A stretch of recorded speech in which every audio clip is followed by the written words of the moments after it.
We're live. Hello to everyone. And I still don't actually see anything. There we go. Oh, that's that's a bit rough. That's a very rough color. Okay. So hello to everyone, and thanks for everybody who watched the video eventually. Let me just reframe this just a little bit so we're more comfortable with the lighting and everything. Okay, so I wanted to start this live by saying the main theme, which is basically I'm happy to ask. I'm happy for you to ask any questions, and I'm happy to answer them in terms of what's the most important trait a man should have. And in my opinion, there is one single trait, and I've made actually a full video on this. And I believe that the most important trait a man should have is that he should be a problem solver. Yeah, that's basically it.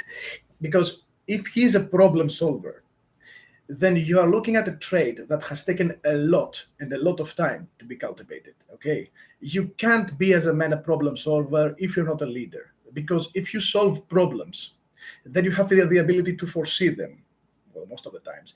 And if you have the ability to foresee them, then you have the ability to correct them before they happen. Okay, so yeah, this to me this is the very best trait a man should have, because again, if he has the ability to solve problems, then you are set to go. You are just set to go. You don't need anything more from your man. Okay, again, this trait should go across the spectrum. Okay, he should be able to solve all kinds of problems. Not only does this say a lot about his cognitive abilities, but it also tells you a lot about his emotional maturity. Because here's the thing: men of my age and the generation 10 years behind me, well, we were raised by parents who were actually pretty well off. Okay, we were raised by parents who were the boomers and the generation after the boomers, and they grew up and they created massive fortunes. They grew up within I would say, the greatest wealth spring, the greatest wealth jump the world has ever seen. Okay, they created a lot of wealth, and they still hold most of that wealth. It's a generational problem, actually. That wealth is not actually transferable to the later generations. So my generation and the generation behind me actually suffered a lot because of this. I have determined the issue. We were raised by the best possible standards ever. And what do I mean by this? Does this mean that you should not strive to give your kids the very best that you can? Not necessarily. Not if you want your child to become a problem solver. Okay, because here's the thing: life is hard already, but if you make it super easy for your child, it will turn against him or her, because it is adversity and the suffering that actually trains you to withstand them and to start being creative, to find your own solutions. So this is basically it. Boys do not become men, not easily, at least in today's society.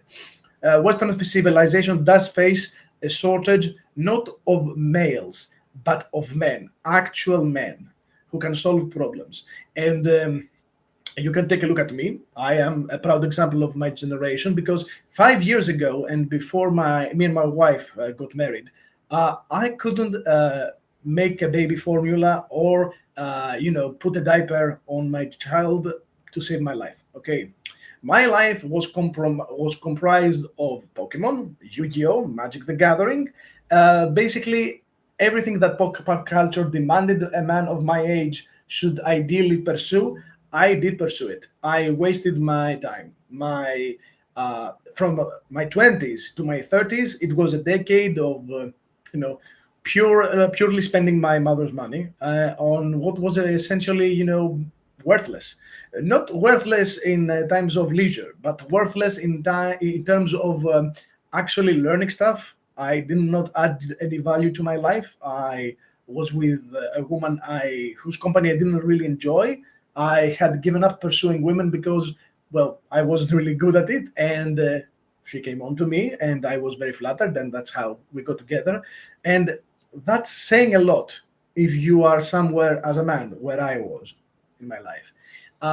What I advise men to do, if especially if you are into your 20s and 30s, is to spend as much time and effort to better yourself. Look at your flaws and push yourself out of your comfort zone, because your flaws are essentially at their worst when you see that in order to face them you have to get out of your comfort zone. Okay, that's where your flaws shout out to you the loudest. So the very best thing that you can do is to get out of your comfort zone, and this is the trait that you will develop. You will eventually become a problem solver. Firstly, you will become a problem solver of your own problems, and then you will have the proper tools to solve the problems of others. Because here's the thing, as a man, you need, if you want to have a family, you have to be a protector, and you have to be able to serve others. Because here's the deal, once you are in a family, what you call your individuality, but in the selfish meaning, okay, in its selfish meaning, what you call your individuality essentially ends. And that individuality is actually replaced by something wonderful. It is replaced by your family. And that's what I believe young men should do if they want to become problem solvers. Again, the very best trait a man should have, in my opinion, is that he should become a problem solver. Because if he's a problem solver, then that's a very good trait to have, just because it summarizes so many other traits that are prerequisites in order for him to be a problem solver. You cannot be a problem solver if you're not a leader. You cannot be a problem solver if you don't have cognitive abilities sharp enough as to be able to solve those problems effectively. Okay. And cognitive ability, emotional maturity, leadership skills, all these are very, very transferable and are actually prerequisites of you as a man being a problem solver. You might not be able to understand this yet because you might not have developed your leadership muscle too much. But if you are very keen on solving your problems, right? If you're very keen on solving your own problems, then you are just a leap away from becoming a very, very successful leader. Because here's the thing again, if you solve your immediate group's problems, then you have paradise on earth. Okay, and it requires a lot and a lot of effort, because not every problem is going to be the same, and not every problem will have the same solution. But still, if you develop your problem solving muscle as a man, then there's basically nothing that you can do, because every challenge is not a challenge, it's a fun way of spending your time. Okay, because if you look around in my house, there are a lot of things that might need fixing, and here's the thing, I have a sharp eye for them. Okay, I have developed that sharp eye. I became some sort of a handyman the past 5 years, from playing Pokemon to fixing the bathroom, fixing that leaky pipe. Uh, I never thought I could do it. Okay, I was raised in a home from a single mom whose sole job was to bring every handyman in town in the house and have him fix something. And away he was, the same minute. And she would not tell me, go and see what he's doing, because this is very important that you learn. No. In fact, she and me would take a walk outside, because for her own very, very depressive reasons, she could not master the idea of having another man in the house than my father, who had passed away. Okay, and that was very traumatic for me, and I never really realized how important it was for me as a young man to learn the skill to solve problems. Okay, this was extremely important for me to learn, and I it was a very steep learning curve to face once you are 32 years old. I'm 37 now, and yeah, I had my first child at 32, and it was a very, very, very, very uphill road for me to learn how to do all this stuff. It consumed me almost entirely. I only had time to work. Okay, I only had time for my 9 to 5, and it didn't have anything to do with the fact that I had a newborn in the house. It's a lot of effort and work to have a newborn in the house. I get that. But still, the fact that I was so undertrained and underprepared to have another soul that it was and still is completely dependent on me. Yeah, that that was impossible for me at the time. And now that I'm actually better, I still see my many flaws and I still see how much still I have to learn. But I am far better at recognizing problems and immediately start thinking of solutions. And again, that's the single most important trait for you to search in a man that you want to be with. If you're a single mom, if you're a woman, forget everything else. Yeah, I mean this. Forget everything else. Why? Well, you might want to say, well, I want to chase money and fame, and I want my partner to be also famous, and I want my partner also to have money. Rubbish. No. A leader is not always famous, and a leader doesn't always have money. You do not need material means to be a leader, actually. What you actually need is the ability to see danger and prepare for it, the ability to recognize adversity around you and make a game out of it, to recognize that something is going to go bad, is going to go very very awful for you and your family, and have so much foresight from experience and wisdom that you push it away like it's nothing. And the best part, your family never even knew the problem, and you might actually have them congratulate you, or have you well, how do you call this in English? English is not my first language. uh, to yes, to congratulate you uh, very very later in life for things you have solved for them. It's a delayed gratification game. Okay, and you have to know this as a man. uh, and that's another thing that I wanted to talk about. And I have actually again made a video for this. You can uh, check for it in my channel. And that is that as a man, you should never expect from your wife, your woman, anyone in your family, to congratulate you, to clap their hands and uh, be all festive about it. No, you should not. You should not wait for this, because you are going to get disappointed, and you should not expect it. And why is that? Why is it that it is so rare for you to be congratulated? It's because as a man, you are the single most powerful being in the house. Eventually and essentially, you will hold all the power in your arms. Why is that? Well, you are born with more muscle mass by default than your wife, your children, your younger children at least, and that's essentially all that it is required for you to be a problem solver, because you can do anything. You are as sharp and smart as your wife. You are smarter than your kids, I hope. And in addition to this, you have the body strength. And I need to say this, the hormonal stability, because women's hormones are far more volatile than ours. Okay, we have a lot of testosterone in our blood. Our testosterone levels keep us calmer, keep us more focused.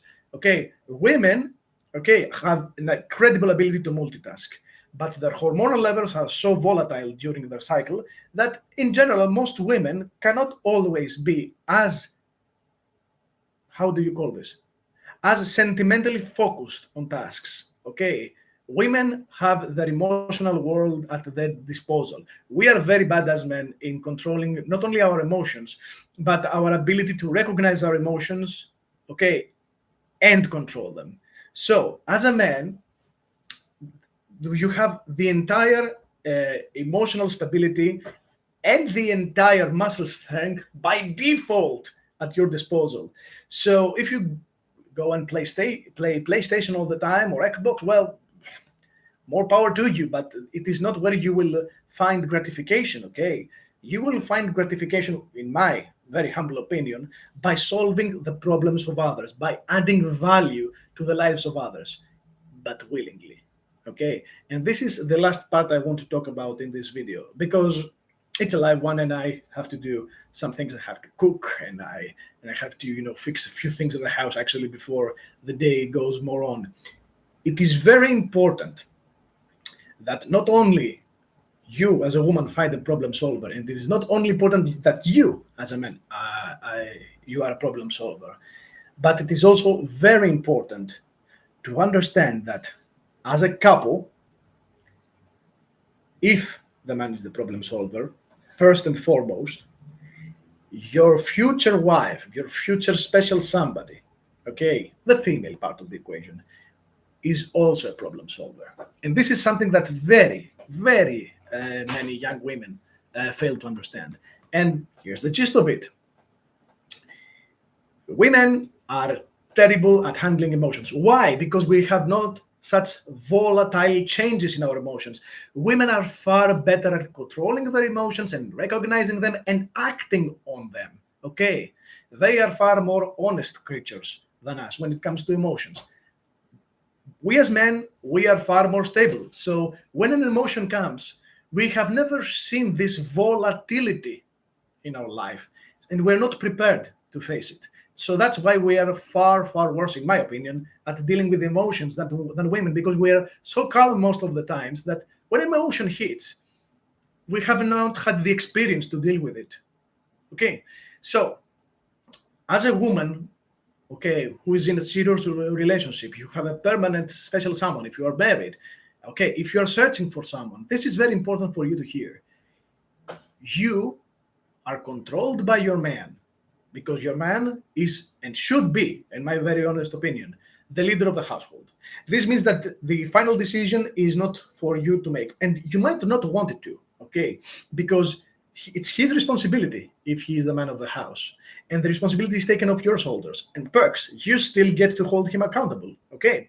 However, as a woman, you have the emotional maturity to protect your man when it is needed. And here's the gist of it, okay? This is why men, we refuse most of the time to give commitment to women, okay? It's because we understand intuitively that we are going to be the leader, okay, in the relationship, because we have the physical strength. But we are very, very concerned as to how you, as our woman, are going to use this physical strength of ours. And here's a very simple example. Say you walk down in the street, okay, with your wife, with your woman, no? And suddenly you two come face to face with a giant bully, okay? The guy is like 2 meters tall, okay, 6'7", 6'9", and he's like this. He's a drawboard or a gupboard this big, and he makes a pass at your woman, okay? He makes a strong pass at your woman, and it is impolite, of course. It is aggressive, and it shows that he has no respect for you as her man. While you are with her, you are walking with her. Remember, this is public. If your wife is not the first one to answer him, then there's a problem in the relationship. And not only that, you have chosen poorly, because this is exactly how a woman might betray a man. And this is why men, as I said, we refuse to give most of the times commitment to women, because we are so afraid that our physical de facto strength is going to be used in the worst way possible by a woman. If this woman whom you are with suddenly decides to turn around and talk to you, and you are like me, okay, you're not very bulky, you're going to lose a fight, essentially and immediately. If she turns to you and says, are you going to let him talk to me like this? Then you have chosen poorly, both of you. As a woman, your job in such a situation is to emotionally protect your man. And how do you do this? You show the exact emotion you would have shown if you actually felt safe with him. Because for all his intents and purposes, since you are walking with him outside in the street, okay, and since you have made public that he's your man, then you should act. If you do not feel like this, you should at least act like he is de facto going to kick the intruder's ass. Just like this.